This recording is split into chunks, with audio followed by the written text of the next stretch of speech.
रुकन assembly M Nageshwar Rao ने उनकी क़यादत में टीआरएस के सैकड़ों कारकुनों ने मरकजी हुकूमत के मुखालिफ किसान रवैये के खिलाफ जबरदस्त एहतजाज किया। भद्राद्री कोत्तागुड़म जिले के अश्वरावपेट में मरकजी हुकूमत की तरफ से अपनाई गई किसान मुखालिफ पॉलिसियों के खिलाफ एहतजाज में मरकजी हुकूमत का अलामती पुतला नजर आतिश किया गया। इसके साथ साथ वज़ीर आज़म नरेंद्र मोदी का पुतला भी नजर आतिश किया गया। इस मौके पर रुकन असेंबली नागेश्वर राव ने कहा कि किसान मुखालिफ क़वानीन को वापस ले लिया गया और तेलंगाना के किसानों को उनकी पैदावार न खरीदने का धोखा दिया जा रहा है और यह कि बीजेपी कायदीन का अनाज की खरीदारी के मराकज़ पर अनाज खरीदने के लिए धरना देना इंतहाई मज़हक ख़ैज़ बात है।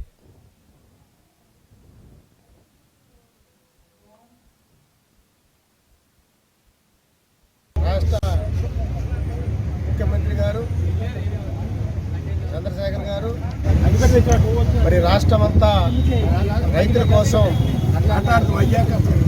మరి నిరసన ప్రదర్శనలు అన్ని మండల కేంద్రాలలో చేయాలని ఆదేశాలు జారీ చేశారు। ఎందుకంటే రైతులు సాగు బతుకుల్లో ఉన్నారు। మరి రైతులు పండించిన ధాన్యం మరి కేంద్ర గవర్నమెంట్ మరి కనీసంగా మేము కొంటామని కూడా మాట చెప్పుకుంటా మరి మొత్తం రాష్ట్ర ప్రభుత్వం మీద పడేశారు।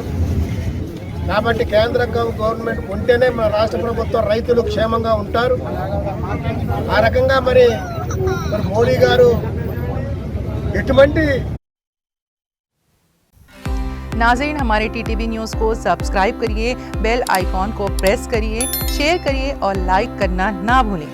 और किसी एडवर्टाइजमेंट से मुताल्लिक़ जानकारी के लिए हमारे इस नंबर पर कांटेक्ट कीजिए। हमारा नंबर है 9550102020।